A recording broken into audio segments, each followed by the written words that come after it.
All right. Now, there's a classic story from Tucker Max, if you remember that guy. He's got an article. I should link it somewhere. Tucker Max has a moment of reflection, ends poorly. So he has this booty call that calls him before she goes on a blind date. She wants a pre date protein shake.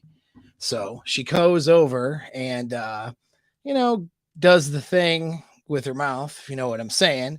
And she, funny enough, the girl ends up dating the guy she went on a blind date with seriously. But, anyways, while he was gloating and celebrating his, behavior, he had an epiphany. And that epiphany was that he had probably been that guy before, right? He had probably been the blind date guy maybe once or twice or multiple times in his lifetime. That was the epiphany. So we're going to be talking about some of the things that women do to cuck men and humiliate them in this episode. It's not just to scare you, but it's to have you understand a little bit about female psychology and about what certain patterns might mean, what certain behaviors might mean, so you can spot them as you navigate the dating market.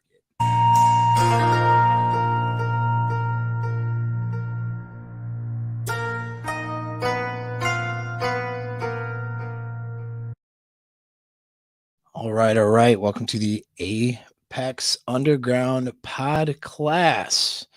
All right. So sorry it took me so long to get here. I usually don't necessarily run my show in the evening, so we'll see how it goes. YouTube is about the fifth thing I do. Usually, I'm dealing with people in consults and coaching sessions and counseling sessions as a performance psychology expert and dealing with their relationships and dealing with their issues. And so that's what I do all day long. And as it turns out, this is about the time that I could fit in this little video. And we're going to talk about today. You like that AI intro? It's all right. Not bad, right? I was just playing with it. I don't know. I'm glad you like it though. So, yeah, here we go. Like this one. Jake's, thank you, sir. I appreciate it. Jake's in my community. He's awesome. Smash the like. Gonna drop some serious life-changing knowledge for free. That is correct. And what do I think of Melina and Destiny then? I don't. I don't.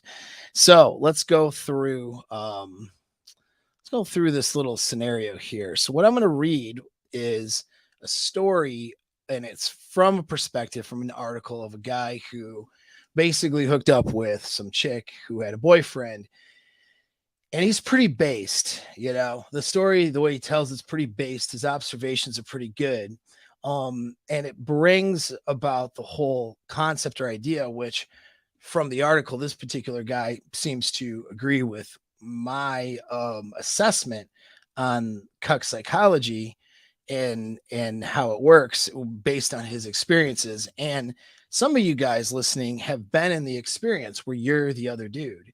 You're the dude that's smashing the girl who has the guy at home. And when you're the Chad or the Tyrone, okay, the shoes on that foot, you get a lot of insight about female nature.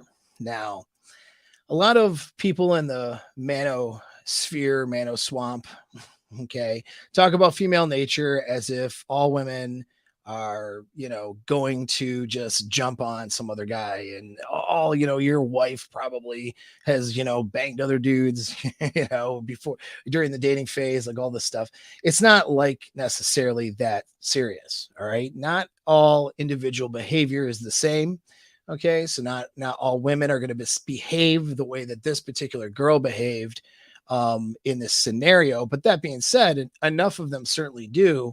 And there is a psychology behind what goes on. So one of my most popular videos here on the channel, much to my dismay, out of all of the stuff I give you guys to help your life, help your relationships, and although it's a male driven channel and I'm giving advice to men, I have some female listeners too. And really it is, although it's a male centered channel, it is really to help everybody. Okay. That being said, out of all that information, my cucking videos in the psychology of cuckoldry is are the most popular ones. Those are the ones that YouTube allowed to go mainstream. Those are the ones that hit the algorithms the most. Um, why would that be? Why would my mostly censored, shadow censored channel allow, allow for those to get 150,000 looks, right? Well, part of the reason is because it's a unique topic and people are interested in it. And so that caused for a lot of searches. But the other part of the reason is that the whole theme of cuckoldry is very female centered. So you'll just notice that trend. If it's a female centered trend, the matrix likes it. Okay. We're in a gynocentric social order right now. So things that appeal to the female are usually received better by, censorship algorithms and, even regular populace, because that's the social conditioning. Things that may go against a female centered narrative may be suppressed or have more trouble getting out there. You'll notice that trend, depending on what's going on. But that being said, so yeah, those are my most popular videos, which I found was crazy because I don't have necessarily a really good production value on those videos. And I was just talking kind of like I am with you guys today. I have some talking points and we're just going to have a conversation.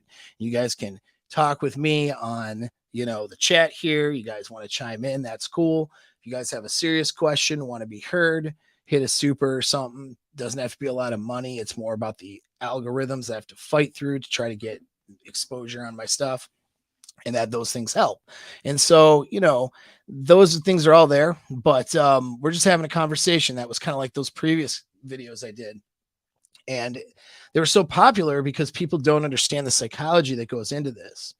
Now I want to make a distinction that what I'm speaking about is the psychology behind cuckoldry, cuck behavior, and what's going on, particularly from the girl perspective, kind of what happens from the guy perspective. And I'm not going to deep dive into this because I have videos already that did that you can go look at, because I want to get to this little vignette and there's other lessons here.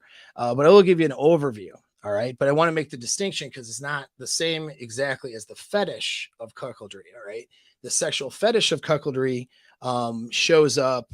It's this human psychology real dynamic that's showing up in the form of a fetish, right? So the whole hot wife thing, the whole, cucking thing, that's a fetish, the whole, and how that shows up, how it plays out. And of course, you got popular content creators now who, have this going on in some way, shape, or form with their girls and is very public about it. The whole Adam 22 scenario, right? You got the whole Destiny and, Melina, but they say they're in a poly relationship. But even poly where the girl is sleeping with another guy is a form of cuckoldry when you break it down. And so, yeah, it exists more popularly today, right? So it's not, there's a psychology that goes into this, and I'll break that down to you briefly here. So to understand why, what is the drive towards this? All right. So let's talk about from the female perspective, what goes on. So, because a lot of people don't understand this, and the guy in this article makes a point later on in it, which I don't know if I even get to that today, but he makes a point that, you're either the bull or you're the cucked, right? There is no in between almost. And I would say that on a psychological level, that is true. And I'll prove it to you right now. Okay. Your girl right now is either cucking you mentally in her head. Doesn't mean right now, the second she's on some other dude, right?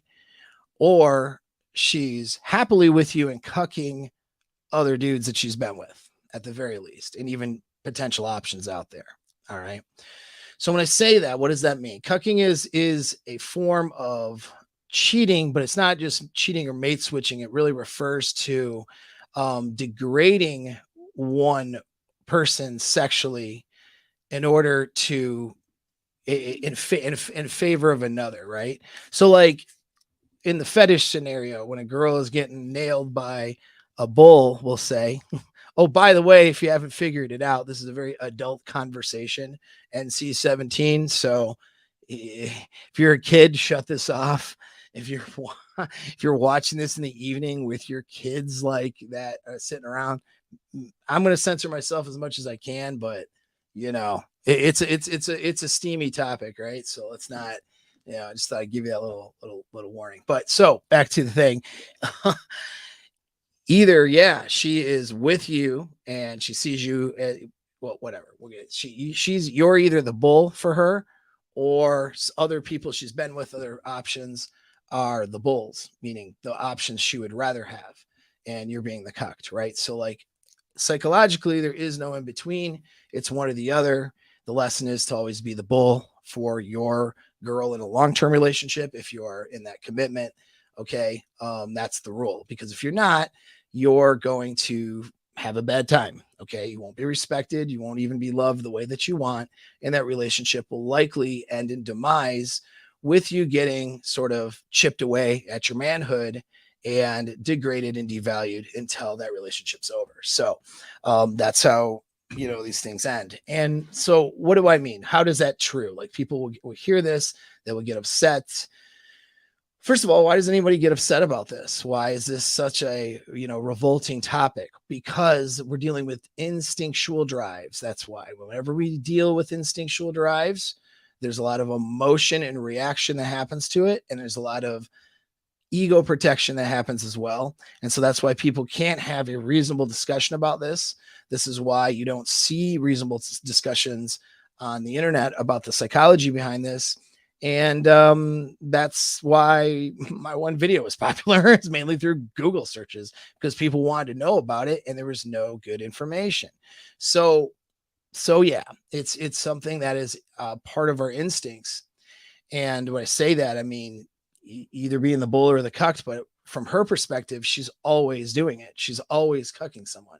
Every single girl. If you're watching right now, you're a girl, okay, and you're sexually active, you are cucking people right now.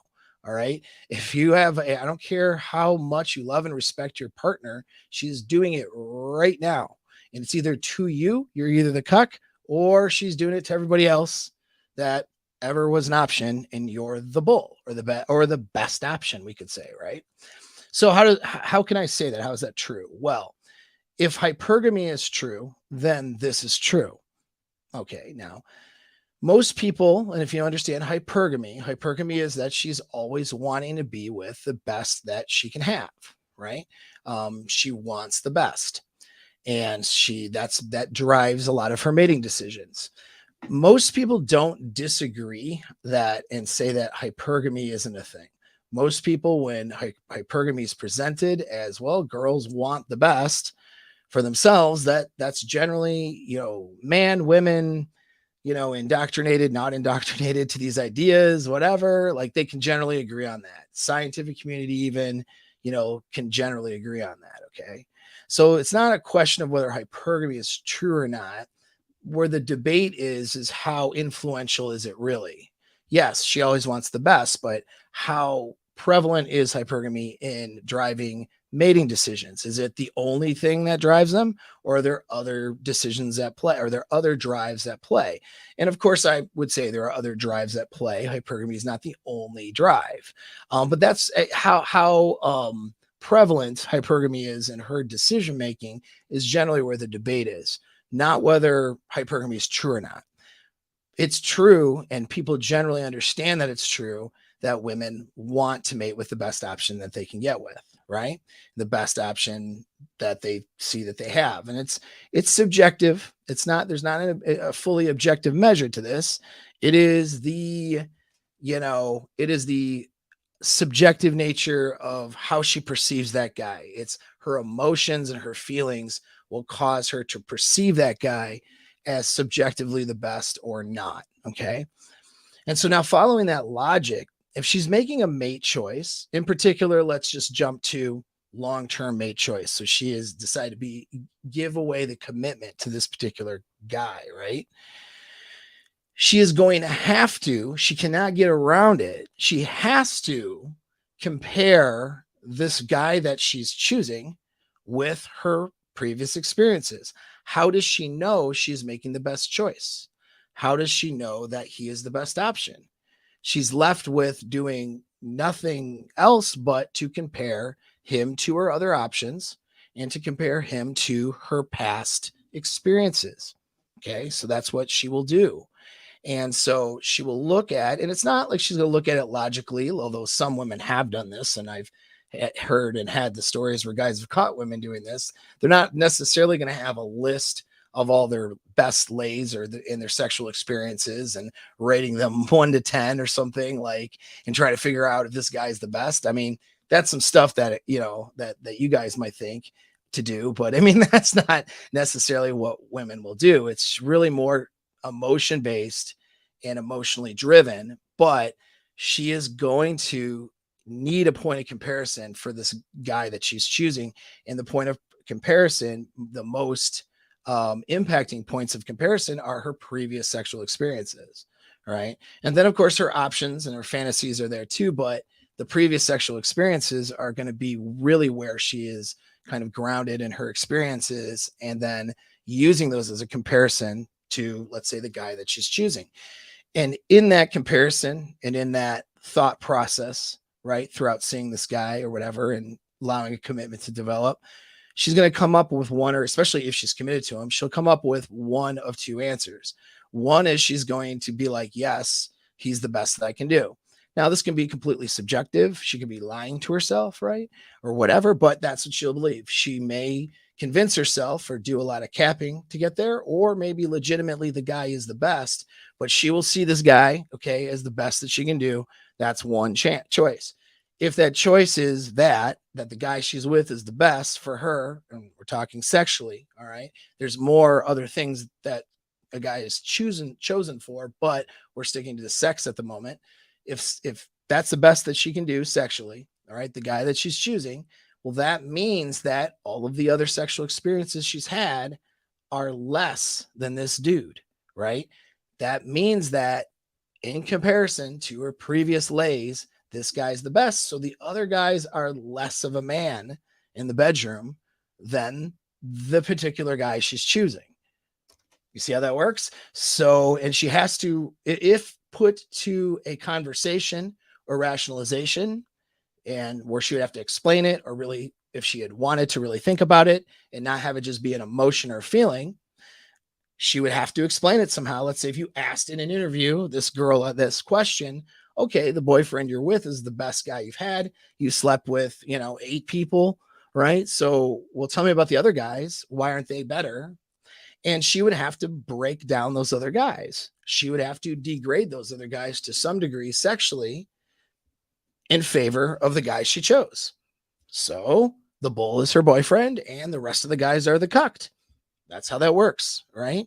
It's deriving sexual pleasure and from experiencing the better option or best option in favor, in comparison and in favor of the other options, and then degrading those other options in the process. That's what cucking is. Now, let's say she doesn't choose the guy that she's with. Let's say she's like, well, I'm in this relationship with this guy, but, my ex-boyfriend 3 boyfriends ago, that's the guy that really rocked my world. Okay. So let's say that's the conclusion she comes up with, right? What she's doing then instead is she's effectively bargaining with this relationship. Either the guy that she's with has other characteristics and qualities that she's, makes her choose him. And maybe she rationalizes, well, sex isn't that important and all these things. That's pretty common, right? So she'll have to rationalize why she's choosing this guy and being with this guy and not pursuing somebody else. Okay. But reality is her default will always be 3 partners ago. And when she thinks sexually and she has emotional reactions sexually, but especially if put to a test or thinking about it, who's she degrading now? Well, it's her current partner, right? Her current partner isn't as good of a lay as 3 boyfriends ago to her. So the bull is X 3 boyfriends ago. The cucked is you, if you're the guy in the relationship with her. You see how this works? All right. And then that, because she knows something better is out there, that makes her more subject to mate switching or having a better sexual experience with a stranger, with another guy, with another option. Okay. These things happen. And because this is a dark aspect of female psychology, but what makes the new guy or what makes the better choice so much more intense is that there's a degrading factor that's happening on the cucked, right? That makes the experience more intense. Okay. And so because it's like the reward, it's like her knowing, oh, look, I can get satisfied hypergamously with this best or better option. Now, she may feel that way in her relationship if her bull is the boyfriend, that she chose to be with, her husband or whatever, which is great. That's where I hope you would be at if you're giving away your commitment as a man. But if you're not that person, you're not going to have really the best time. You are in a bargained situation. You won't be loved, respected, or looked at in the way that you want to be. Her arousal attraction with you will erode. She'll be there probably for transactional reasons, meaning, the desire is really not there, but the checklist is.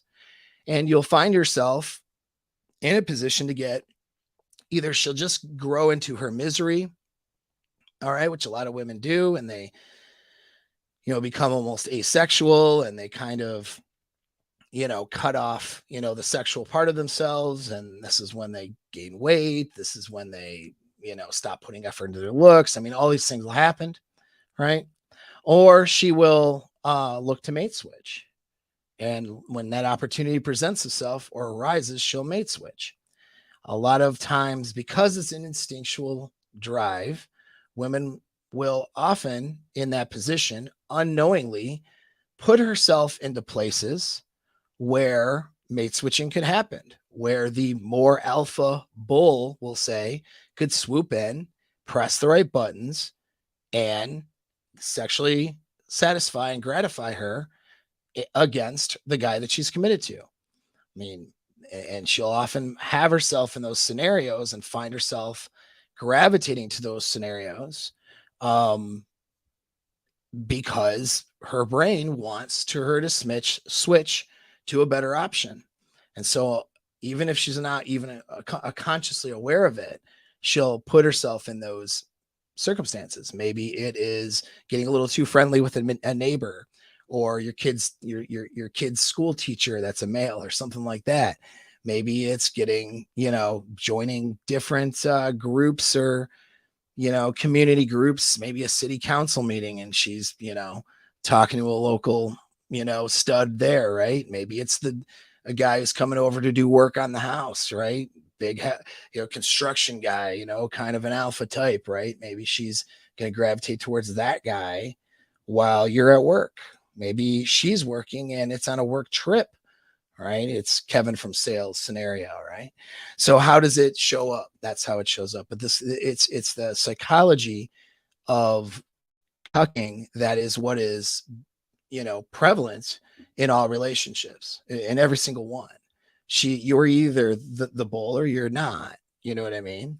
And so the key is to be the bull. Now, the fetish of cucking, well, that is a little bit different because these are people who are they're exposing this dynamic and more or less, we'll say, deciding to accept and partake in it in a fetishized way. So it comes from guys enjoying it or being turned on by it. Well, it's generally an inner feeling that guys have of not being sexually powerful enough to completely satisfy, and satisfy isn't even the right word. It really means gratify their partners. And so he's not a man who doesn't feel he's sexually powerful enough to gratify his partner, gets a lot of angst and anxiety and bad feelings, just like any of us would, at the idea of her getting railed out by somebody else, particularly somebody better. And that anxiety or angst sort of fetishizes into being turned on, right? Similar to guys, percentage of guys who like maybe being degraded by a woman or being dominated by a woman. That brings up a lot of bad feelings and anxiety for that guy, that turns into, because it's an intense feeling, crosses streams with the sexual feelings, and it ends up becoming more or less a fetish. So somebody pointed out in one of my previous videos, well, that, isn't it guys that usually try to initiate this kind of relationship. In the fetish world, I don't know what the statistics are because women are doing it more and more now that we're in a female kind of centered society. So in 2023, women are initiating or suggesting, right, to do these kinds of experiences more often. However, yeah, in the fetish world, guys are the ones saying, hey, let's do this. I'm turned on by you getting railed out by somebody else. That happens in the fetish world. You'll see more it's guys that are initiating that. But why are guys initiating that? They're initiating that because something inside of them has eroticized the anxiety and bad feelings of having a girl cheat or mate switch or do all those things. So the psychology is still there. It shows up in the fetish world a little bit differently because the guy has chosen to eroticize these feelings. I don't recommend that you do that. Okay. I recommend, because most guys that are listening to me want to be the dominant force in their relationships. They want to have good relationships where the woman loves the guy, right? Where the woman sees him as the best and has those emotions and feelings for him and respect and admiration, all of those things. And those things are not going to happen if you're getting, ridiculed while she's getting railed out by somebody else. Even if you're not sitting in the Abe Lincoln chair and letting it happen, okay? If she's going out and doing this and getting a sense of gratification at knowing the angst and bad feelings that you're having or would have, and feeling like she is now copulating with the better option while you sit at home and wait for her, that is not going to be, those things are not going to sit in the same room with respect and admiration. She can't be respecting and admiring you and having that love for you with those feelings at the same time. They don't coexist, right? So I don't recommend new listeners or followers that happen to see this video that you go into that, right? So now that you understand that there's a psychology behind it, if you want to learn more, go to some of my videos. I've done it on it already. We're already 27 minutes in, so I want to get to the story.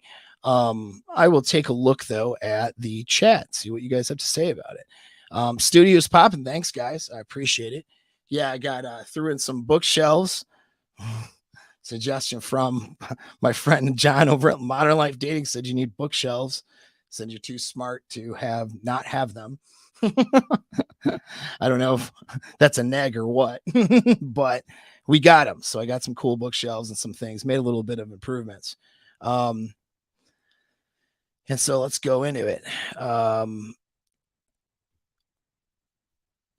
Not trolling here, but even if you don't have money, if you can tickle her kidneys, it goes a long way. This is true. Yes. Sexual needs, sexual gratification, sexual desire is a primary need when women are making mate choices. So if you don't have the sex game in order, it's not going to look good, right? Yeah, cool. So now we'll get into the thing, the story here, but I will mention talk about getting sex game in order. In a sex game, so a lot of how can you get your sex game in order? Let's talk about that for a second. Well, in my mastermind group, my year-long seduction community, I have a document that talks about body control, and I break down exactly how to train yourself so you can have an orgasm quickly if you'd like, or last all night if you'd like, have multiple orgasms, do whatever you want. All of that training's there for the guys that spend a year with me. And not only that, there's quite a bit about sexual psychology, but it's not just the sex. So what makes for a girl's intense experiences with you in the bedroom and seeing you as the bull, so to speak, is all of the other experiences that are happening outside of the bedroom too. So there's what you do in the bedroom that is the right answer for her, okay, and her arousal and her desires. But it's also how you show up outside, and that's your game and your seduction abilities. And this rings true whether it's in the beginning of the dating phase or whether you've been seeing somebody for years and years, or whether you're married or whether you live together. You have to have the type of behaviors and know what to do to maintain that arousal and that desire. That's what my year-long community talks about. It's all about the psychology and how to execute those behaviors. It's about game. It's about maintaining frame, and not just one or the other. You're in frame, you're out frame, but having a really in-depth sort of relationship with your partner where her desire is really high. And so I want to mention that because I'm taking 10 people and there's already a couple of slots already taken for what I call my Apex 10, where there's a lot of accountability and guys will be working with me for a year. And so you'll be in, there's my year-long seduction community, but then there's this elevated version where you're part of kind of my inner circle of 10 people. And that's where we're meeting, doing a lot of one-on-one communication and meetings throughout the week, throughout the month. And I can only from a labor perspective do that with a select number of people. So if you're interested in that, click in that link below. That's my little plug for it. But the reason why is because I'm about to read a story and you don't want to be on the other end of this. You know, you don't want to be, some of you have already been there. Guaranteed a lot of you have been there, whether you know it or not. And you definitely don't want to invest your lifetime, emotional energy, paternity and children, family that you're building, resources, money into a situation to have it blow up in your face because you don't have the skills. I mean, just spending some time with me for a few months, it's enjoyable. You'll learn a lot. It's a lot of fun, and you'll also elevate yourself to a point where you won't have a problem anymore. You can solve your own problems. You can, overcome obstacles. You know what to do. You know the right answers. And if you're ever confused about what that right answer is, just need extra feedback. That's what guys in the community are there for. That's what I'm there for. So consider joining that community below. And like I said, I only have there's only a number of slots that'll be left probably after the next month. We're taking interviews right now for being part of that 10 inner circle. So now let's go into it. Right. So let's look at the story here. All right.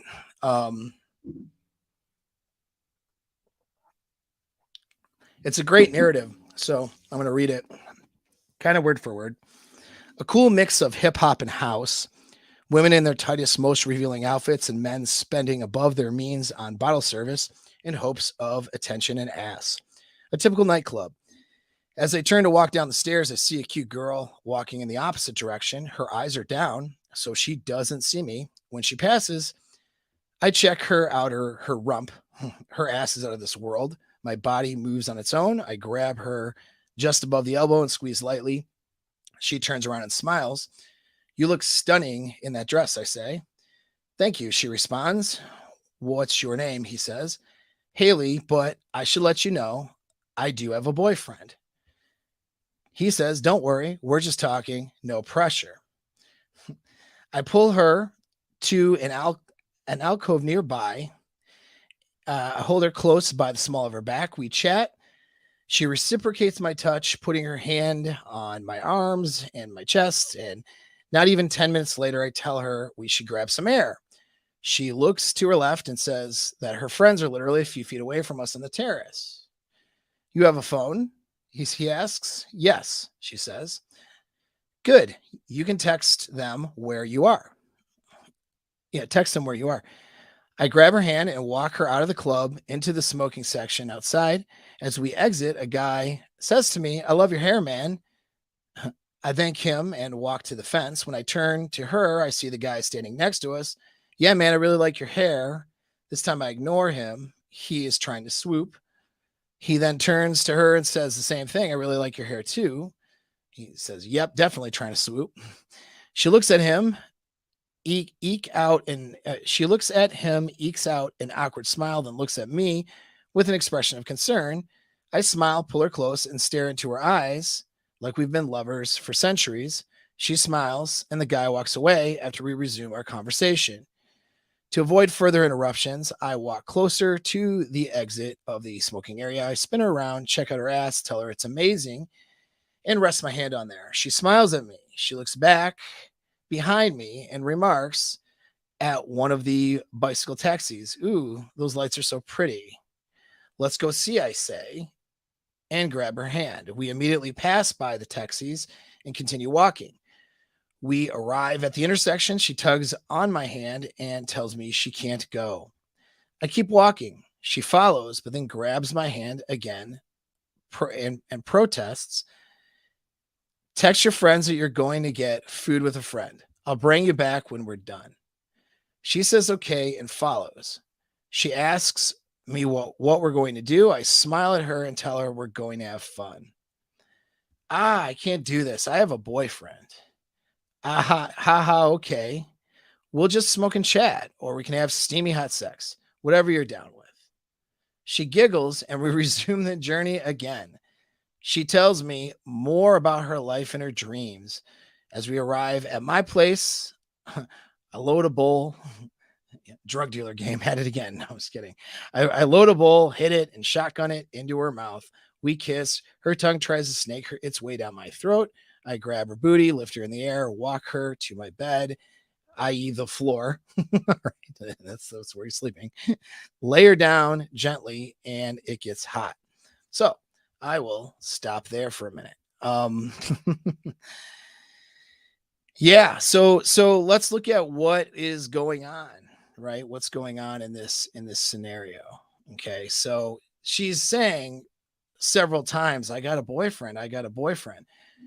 She's is initially putting up resistance, not because she has a boyfriend, but it's because of her boyfriend. All right, and who he is. Okay, so she's not, she's not seeing that guy as the best that she can do at home necessarily. But what she's doing is her I've got a boyfriend thing in this case, which is why a lot of pickup guys treat that as a shit test, is because it is in her case. Now, if a girl has a boyfriend or has a husband or I'm married or whatever, and she brings that up and it's an actual thing, what's going to happen is she's not going to allow herself to continue to get isolated with this other man in an inappropriate way, right? A way that would be inappropriate if she was being faithful to her relationship. But this woman does, and a lot of girls do, because what that is it's basically a shit test. She does have a boyfriend, but her saying, I have a boyfriend, is really just to see if this guy can move through those defenses. If she wants to make sure, if she's going to take the risk of banging this guy, then she needs to be picking somebody that is a better choice, or is at least worth the temporary choice, even if it's not a commitment, than the risk of losing her boyfriend, right? It's a risk worth reward. Like I always say, I've said in previous things, if you follow my stuff, it's always a cost benefit, right? Does the cost of making this choice, or is the benefit, let me word it differently, is the benefit of the potential benefits that I could get from this choice worth the risk or the the effort, right? The risk or the work of making that choice, so the risk of losing the boyfriend isn't high enough for her to not want to try it out with this guy. But she's not sure about that, and she's not compartmentalizing it, and she's not like analyzing it the way that we analyze it right now, the way that dudes analyze things in a way. And not that guys analyze things and they make mate selections, because a lot of times guys are on automatic too. But no, she's looking at it like, what pragmatically do her emotions tell her to gravitate towards, right? If the boyfriend was the best dude she could be with, and she perceived it as such, and she would perceive a higher risk, she would have more dread, the risk of losing the better choice. And and not only that, if she's getting sexually gratified at home, the likelihood of her wanting to even see a new guy, right, as a potential best option or whatever, is much lower. If her experience is boyfriend is the best in bed for her, is she really going to take that risk to go off with a stranger? You know what I mean? And risk her entire relationship. Probably not, right? But because perhaps it's not how she perceives it, or perhaps it's not the case, she's going with this guy. She's not saying, here's where you guys need to understand. She's not saying I have a boyfriend because she cares about her boyfriend. All right. She only cares about her boyfriend in that sense, emotionally, when pragmatically it lines up. In other words, when it lines up that the dude's her best, then the emotions cause her to want to be with him and not some other random stranger. And therefore, yeah, when she says I have a boyfriend, in that case, she really cares about her boyfriend. But in this case, because that doesn't quite line up, right? She doesn't pragmatically see the guy at home as a better choice necessarily than the guy that's in front of her right now. And she's not necessarily saying the guy in front of her is a better choice either. She doesn't know. But what she knows is she's willing to be open to other choices, right? So she says, I have a boyfriend, but it's not because she cares about him. She says it because she wants to see if it's a way of figuring out if this guy can get through those defenses, then she's going to have what amounts to a better choice. Now, in other words, this is not something also that she's logically thinking about. This is something that's playing out in the unconscious mind driving behavior. It's playing out with the instincts, and so it's a way for her to vet out. It's an instinctual way for her to vet out better choices are these little tests. And when the guy is able to maneuver around them with his seductive abilities, that indicates a certain level of social skill and a certain level of skill with her and understanding her emotions and perspectives and all that stuff, which means he's going to be a better lay, right? Potentially. And which means that he may have better skills in the world overall, because someone who's more socially maneuverable, unlike some of you borderline autists out there, okay, that don't know how to handle this information I give out. If she a socially maneuverable person has better prognosis for success in life, and this has gone back to tribal times, they'll be able to communicate and network and build alliances better. They will be able to use resources and collaborate with others better, right? So social skill is an attractive quality. It's it's actually an alpha quality for that reason, right? It's a thing that women would choose mates for. So anyway, it's not because she cared about and loved her boyfriend. That's not why she was saying, oh, I have a boyfriend. It was to see if this guy would know how to defeat that defense, right? And when he defeats it, he demonstrates that he's the better option. This increases her excitement. All right. Now we have cuck psychology at play. She bangs this dude. This is why it's hotter for this girl in this circumstance for her to ride this other dude with somebody at home. If somebody wasn't at home, if she didn't have a boyfriend at home, new guy wouldn't be as exciting to her. It's the act of cucking the new guy at home, putting one in comparison to the other, and feeling that strength of this guy as he blasts through her social barriers to get her in the bedroom and to dominate her and to penetrate her, right? Against, social reasons not to. The weak guy that, doesn't know how to maneuver around that, just goes, oh, okay, well, and then it turns into the nice guy. She won't have sex with that guy. It's not like she could have left the house. Let's hear some other things. She could have left the house not intending to cheat at all. Now, because her perceptions of her boyfriend are obviously not where I would hope you would have the perceptions of your LTR. I mean, I do these things. So you're the girl that's with you sees you as the best, and that's better for her, better for you. Obviously, those perceptions were compromised by this particular girl, but it's not like she went out saying, you know what, I'm going to find a random guy and get laid. She might have, but chances are that's not exactly what she thought. She was just going out for girls' night. But you see, the hindbrain, again, is putting her into circumstances where this sort of thing can happen. and she's more or less gravitating towards that because we're designed to mate switch. A girl is designed to find the best she can do. And when that's compromised at home, this is the kinds of stuff you'll see. And so what would you see if this was your LTR? If she went from happy to unhappy, or if she went from, let's say, delusionment of the honeymoon phase and not really not thinking too hard whether or not you were the best lay, but she was having sex with you and it was cool, and she was like enjoying your other qualities, enjoying not being alone.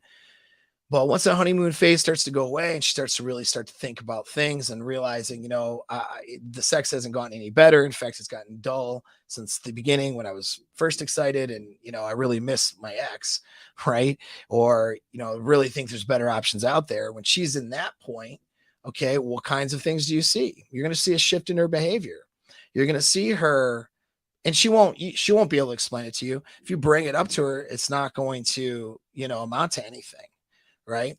But she's going to all of a sudden, she'll be wanting to do more things socially, putting herself into more situations where this can happen. Or maybe her online behavior will change. The pictures she's posting will be different. The conversations that she's having in DMs, different things will start happening, right? Some things will change where her hypergamous brain is saying, let's see what else is out there. Let's open ourselves up. And that's what ends up happening. And this girl could have very well done that and then found herself in this circumstance with this new exciting guy that she met at the club, and her boyfriend's chilling at home. And so let's go through the rest of the story. Okay. Find my spot here.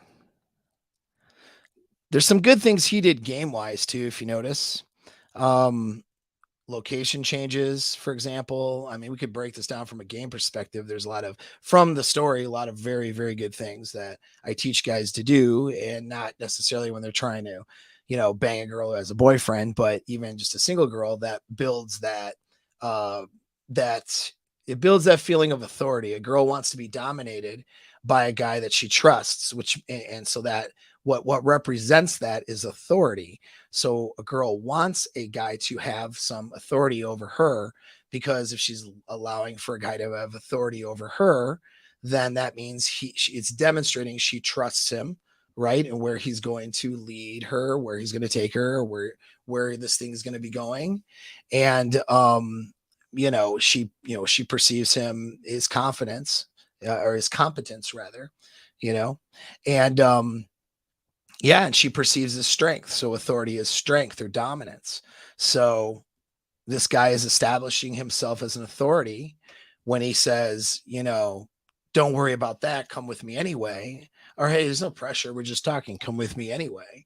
And then does location changes. And then he's initiating physical contact, which she's reciprocating. And then there's another location change, and it's done very smoothly and seamlessly. As he escalates along that seduction ladder every step of the way, she is following along. Now, she was susceptible to follow along, and that's why it works. Not every girl is susceptible. Okay, I understand that. I mean, every girl could fall for a dude, but it's like girls who are really satisfied with the guy that they're banging, whether they're just in a honeymoon phase at the point and it's not the right time, or whether they really, really like the guy that they're with, or perhaps they just have things about their identity that would cause them to put up harder barriers, right? These are all reasons a girl would not relinquish authority to a stranger like this. But desire, attraction, all those things, at play here, him demonstrating that he's not a pussy, that he is a dominant person, whereas maybe the guy at home is not demonstrating that, right? And he is leading in a way, and guy at home might be asking for permission and waiting on her hand and foot. And not that it's bad to do things for your girl, but not in a sense where you're her butler, and she's the decision maker at home. Her attraction's gone down. She wants someone to dominate and penetrate her. And here this guy is doing so, but doing it in a manner where she also feels safe and secure because it's socially calibrated.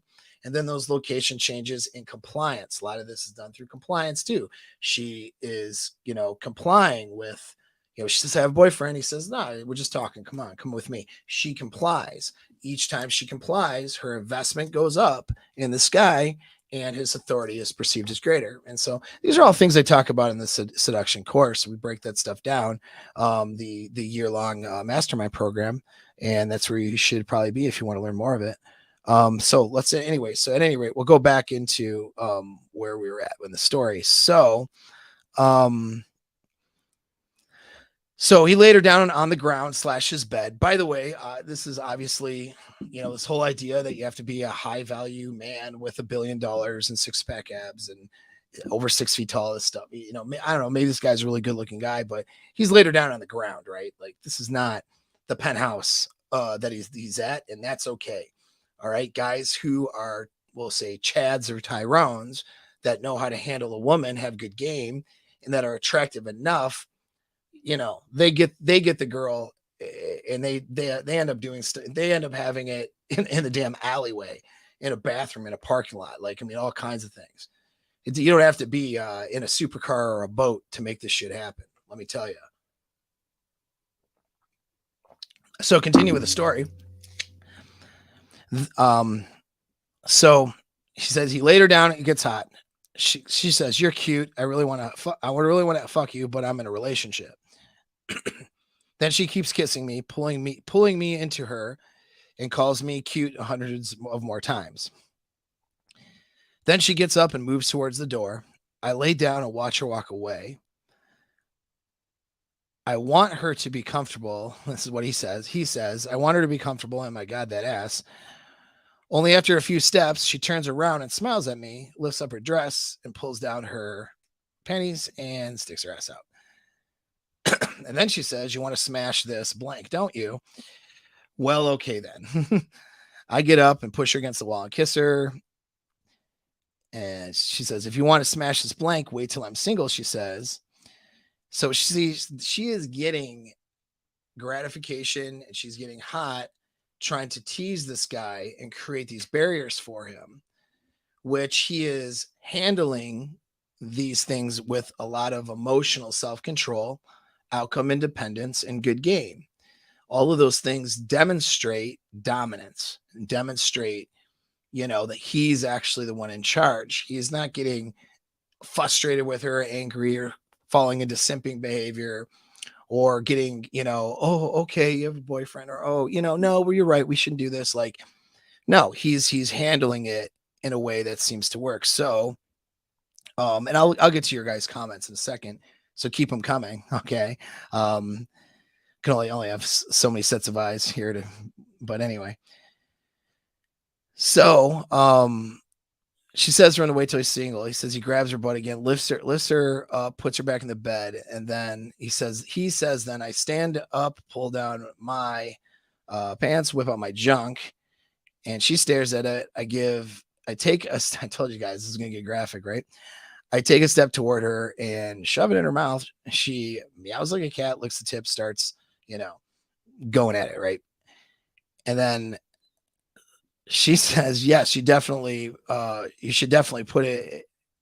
He says, yeah, you should definitely put it in your mouth. Then you can go back and kiss your boyfriend so he can taste my blank. Her eyes widen and her mouth opens in shock. She tries to sustain the mock offense, but then she finally cracks a smile. You're terrible, she says. Then she grabs onto him. And let's see, I'll just skip ahead of some of this. Anyways, so then she grabs on him. Anyways, it's just whatever. They keep going, right? And she says, he's about to go now downtown on her. She's like, well, I need to get a bikini wax. Anyways, he just goes. She's like, oh, you're so bad, and whatever. And then she's, in it. And so he says, when I come up from air, I scoot my hips forward, kiss her. And so he goes and has sex with her. So he's having, this is so graphic. I'm trying to censor it a little bit for you too. I know you guys are just like in the background, like, please don't censor it. So anyways, he basically, it's a whole thing about how they decide, sort of having some sex, right? Or whatever. And so we'll pause there. All right, we'll pause there. So what is I mean, what's going on here, right? I mean, she is turned on. All right, let's go back over this here. Let's go back over this one part. Not proudly, but I've been in this guy in the story, not the boyfriend that's getting cucked, but I've been in this dude's shoes. I've been there where the girl is taking the phone call from the boyfriend while I'm with her. You know what I'm saying? Um, and trying to pretend like she's not getting smashed. I'm not proud of this. Okay. This is years and years ago in single days. I handle myself a little bit better now, but I was pretty savage and I didn't care. My mindset was fuck it, right? Like if this girl is gonna cheat on her boyfriend, period. And whether it's going to be with me, it'll be with somebody else. And if it's with me, cool, because the intensity will be higher, and I won't have to worry about her, trying to, you know, trying to be in a relationship with me the next day, right? It can be kept very casual if she is in a relationship. And so these were the things. And it wasn't like I was hunting for girls in a relationship, but I just didn't care, unless a girl seemed, and I wasn't as forward as this guy it was either, but those things happened quite a bit. And my mindset was that I just didn't care if the guy's too weak and, she's going to cheat on him anyway. So what's the difference? I have a different mindset now. All right. I don't really think that way now. Because at the end of the day, inviting that kind of drama into my life ends up being, even though it's like the idea is that she's going to smash and then, it's just going to be a casual thing. You open yourself up to a lot of drama in those situations. You open yourself up to guys finding text messages, wanting to have conversations with you, her falling for you, wanting to keep seeing you. Like it's all kinds of toxic shit. And while you're wasting time with that toxic shit, you're not fostering cleaner, better relationships with other people. And certainly if you have abundance with women, you don't need the toxic bullshit.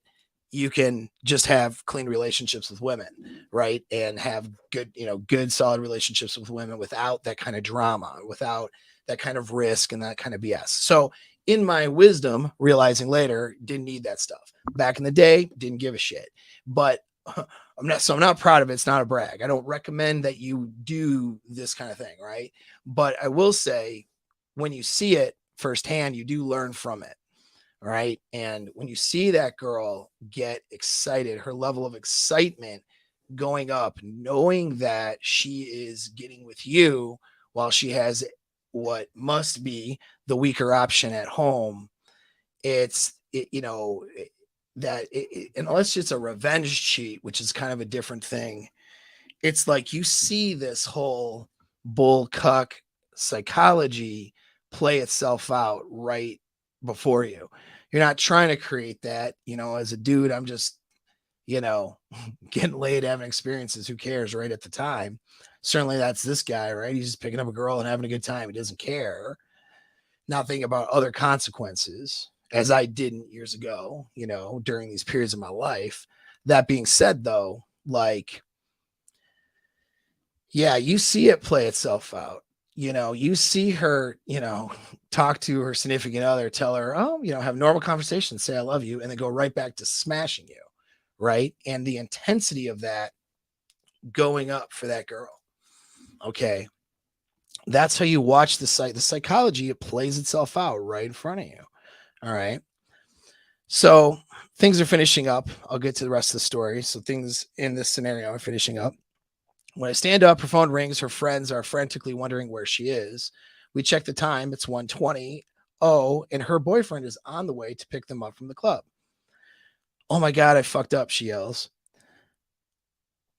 I calm her down and say, I'll just get you an Uber. It's fine. So she simmers down and we walk outside together. As we wait for the car, we kiss, hold each other close.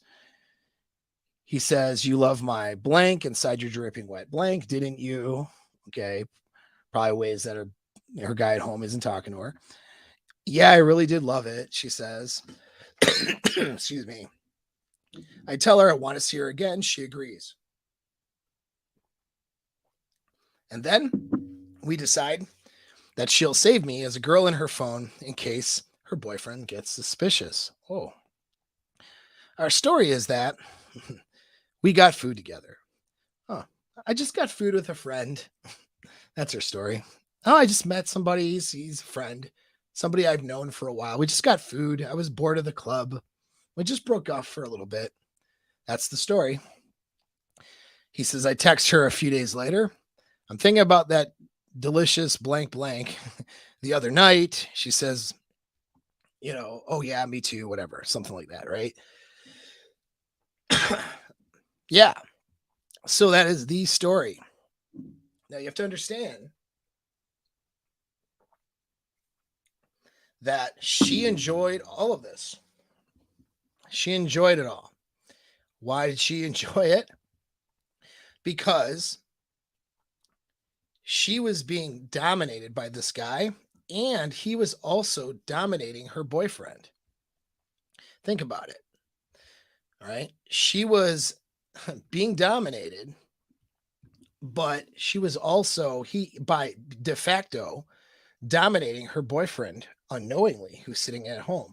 The thrill for her was in part of him demonstrating that he is hypergamously better than the other guy by taking her, and by her. And so she's enjoying what he's doing to her, and de facto what's happening with the ex, or not the ex, what's happening with the boyfriend at home.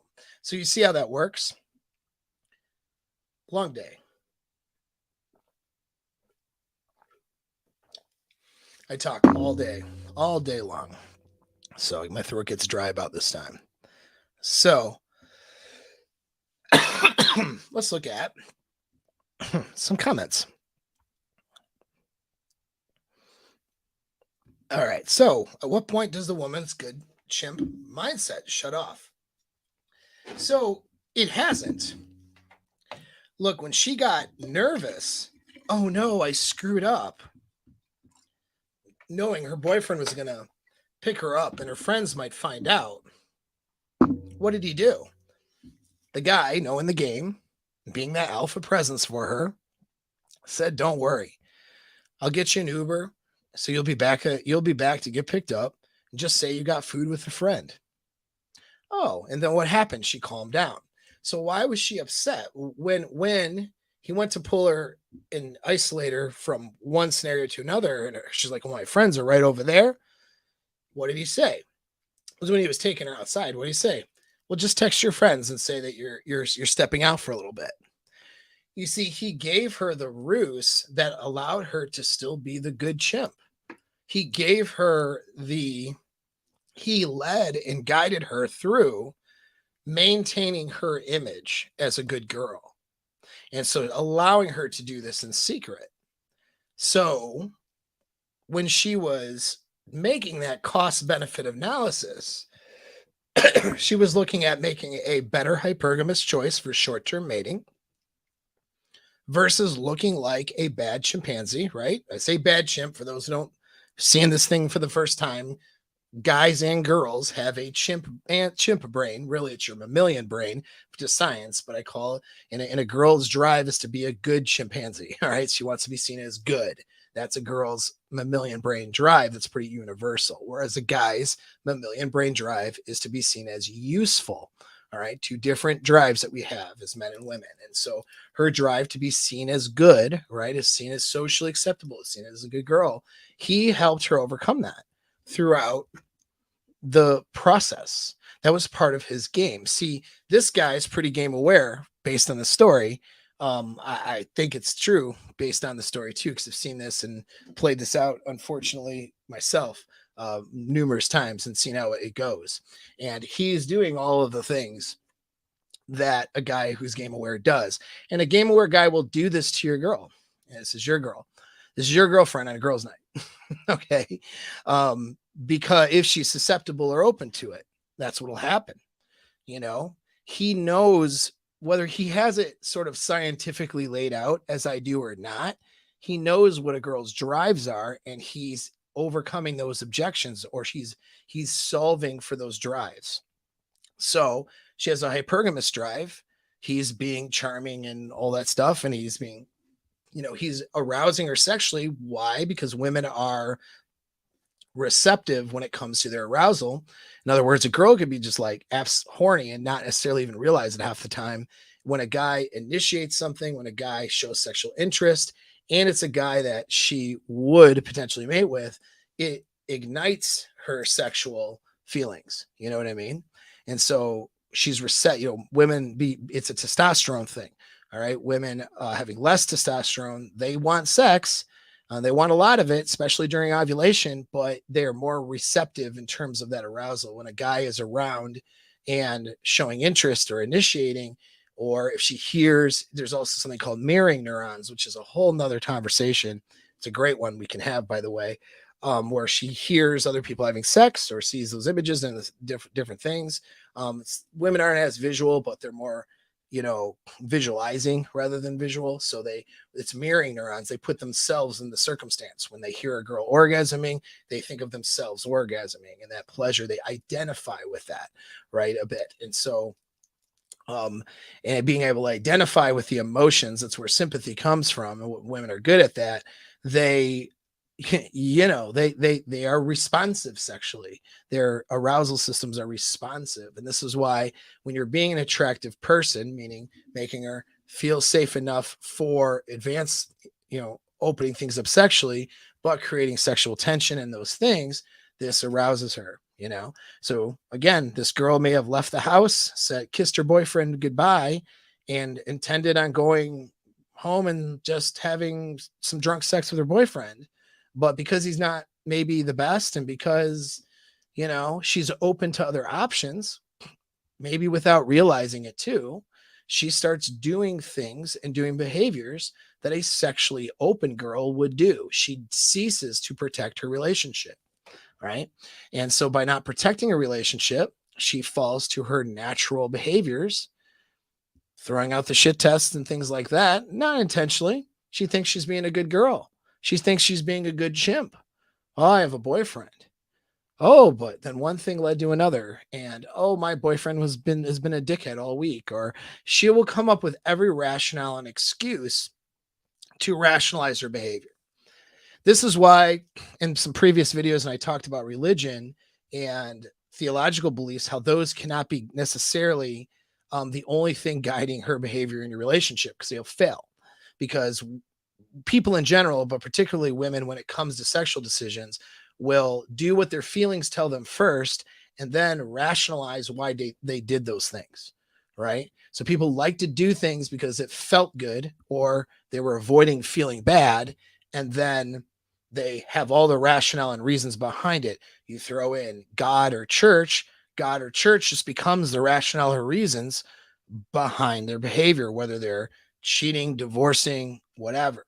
And they'll say, oh, I know it's against my principles and I was wrong, and I'll feel bad for a minute and say, I'm sorry, but it was also felt good and it was also justified. Here's all the reasons why I justified it. You see, so that's how that goes. There's no principles here, only being in the moments and feelings. And so you want to set your relationship up with frame where it doesn't feel good for her to go mate switch. When the guy says, yeah, listen, I know you have a boyfriend, but she says, I have a boyfriend. He says, listen, there's no pressure here. We're just going to talk. The girl who's protecting a relationship is going to go, no, thank you. I'm going to get with my friends. Right. He never gets anywhere with those girls. Right. And you don't even notice it, because there's plenty of other girls who are susceptible. And so you got to be able to recognize this stuff. But yeah, the good chimp drive is very present here. Do you see how she gets, when she gets nervous or gets like, I don't know if we should, what does he do? He gives her a reason, and she's not feeling bad. Like the idea of when she was worried, oh no, but she's sitting there having guilt and saying I fucked up. That guilt went away as soon as like she realized she could get away with it. All right. So as long as she maintains good chimp in this scenario, because the desire and all that is compromised, right, for her boyfriend at home, like as long as she maintains her saves face and he gave her those opportunities to do that, she's not feeling bad, is she? In fact, she's continuing a relationship with texting this guy and hooking up with this guy, it sounds like. All right. What does this say? Sarah says, I'm sorry, she might be fighting for you by fighting you. I don't know what you're talking about. I don't know what you're talking about. I think there's a conversation going on that I missed in there. Oh yeah, so you're having another conversation with somebody. That's good though. Keep those conversations going. I'm not about to freshen up on that. Let's see. All right. What if she's unable to pair bond? So here's a what if she's unable to pair bond? Would she still want to mate with the next best choice? Yeah, of course. The hypergamy is always there. You know what I mean? She'll want to, in fact, more so if she's not able to pair bond. See, pair bonding, what is pair bonding? A lot of people don't understand what pair bonding is. Pair bonding is just now that if you can pair bond with somebody, that means neurological system. You have for her, she has the oxytocin, right? For a guy that she's choosing to be with. And so the oxytocin system associates that particular guy as the source, right, of her love feelings and desire too, and the sexual feelings and all that. So pair bonding means that you have a mate preference over one particular person, a pair, over other choices. Pair bonding doesn't mean you would never go for another choice. So first of all, right, put in the wrong circumstances, girls who are pair bonded sometimes can and will cheat. It's not always the hypergamy is a reason for cheating, right? But the other side of it too is okay. So if she doesn't have an ability to pair bond, so what he's referring to is she's gone through so many notches, or she has a personality disorder, or some things are in play so that she emotionally can't bond with another man and have that other man as a mate preference. He's not the higher mate preference. He's just a negotiated choice in that sense. Well, I would argue her boyfriend at home is a negotiated choice. She's not pair bonded to the guy at home necessarily, right? Is she capable of pair bonding? Well, I don't know that. We don't know that. If a girl is not capable of pair bonding, this is exactly the kinds of things you'll see. But you'll often see them with lesser guys too. You'll see them as guys who are not necessarily the best sexual options. You'll see she'll see her just switch with a guy just because he's present and the other guy isn't present. There's all kinds of reasons. You'll see her just behave as if her mate preference or choice isn't a best choice. I mean, a girl who is with somebody who isn't the best choice will behave like she's not pair bonded with him. So a girl who can't pair bond, right, is going to treat every guy like that. That's how that's going to go. So what do we got here? Sarah says she would have a greater probability to mate switch. Her prior habits that cause the inability to pair bond would continue to play out until she settled when she realized her SMV went down. Yep, exactly. All right. You like my Apex thumbnail. Thank you very much, sir. Have to. Oh, and yes. What do we got here? I appreciate your insight, but a lot of things even thought the stuff bring up can be unrealistic as hell. LOL. Oh, I don't know what you mean. So I don't know what you think is unrealistic. You can be more specific. I'll actually pay attention of what you think is unrealistic. But my night is going good though. Thank you very much. I appreciate it. But I can answer that question of what might be unrealistic. All right. So some other points about this this article. Now you guys will say, "Oh man, that's some horseshit," right? Like this guy. You guys may say this, right? This may be what you think when you look at this story, and I agree. Yeah, sure. But what you need to understand is that women do this. Women who are not, like super promiscuous, whatever, right? This is something that they do. You know what I mean? And so that is what that's just what happens. Girls who are open, you know how many like real estate conferences or business conferences I've gone to where girls are mate switching all over the place as their guys at home because they have that opportunity and they behave exactly like this. How many times when I used to go to the clubs and do all that stuff, how many times or bars or wherever, you'd pick up a girl who was married. You would pick up a girl who had a boyfriend at home, and it's the same story. And these girls were all around the social economic ladder, and there are all levels of notches. There are all levels of promiscuity, and you could tell this based on talking to them and their behaviors and stuff. It's not like this girl was just, don't get this mistake in your head. Let me just tell you, don't get the mistake in thinking that this is like a good girl, bad girl thing. Like, well, these are just bad girls, right? And if I just find a good girl, then everything will be okay. No, all right. It's not that simple, because what I want you to understand is that every girl could be this girl. Every girl has wanted to be this girl probably at least once in her life. If it's not this, some stranger at a club, it's some guy someplace else in other circumstances, right? Every girl has had the thought at the very least. It's a drive. You know what I mean? It's a mating drive. Every girl is capable of this. Okay. But every girl is also, well, not every girl, because maybe some can't pair bond, right? Or some have psychological issues. But girls who are free of psychological issues and really, let's say, lengthy past experiences, most girls, okay, are also capable of having healthy relationships too and not doing these things. All right. There's going to be some that are more capable than others. So your job is to not get in a commitment with somebody who is less capable of being loyal and keeping the commitment. All right. Has less experiences of doing this sort of things, has more experiences of keeping relationships together, has more values and ideas and identity that backs up not just being a good girl in the sense of not getting caught cheating, but actually not doing it, actually perceives pain or, you know, massive disadvantage for doing this sort of thing, right? You want to pick these girls, okay? Doesn't mean though that they can't end up in the hotel room or in some guy's apartment the same damn way. Okay, they can, they all can, they're all capable of it, but some are less likely than others. So you pick the ones that are better choices, less likely. Okay, now, not just picking the ones that are less likely to do savage shit, because it's only part of the equation. The other part of it is picking the ones that you're going to commit it to have a relationship with, that see you as the best choice, that are not putting up barriers to falling in love with you and having frame with you and really being that, feeling that you're that apex alpha in her life.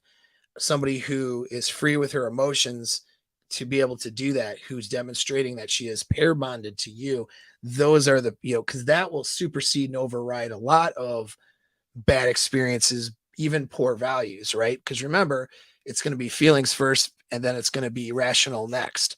And so having good sense of values and identity, it's not that it's not important, but she has to feel for you like you're the win, like you're the prize.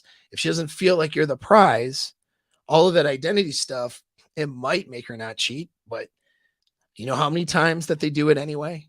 All the time. Ask any relationship therapist out there that deals with couples dealing with cheating scenarios.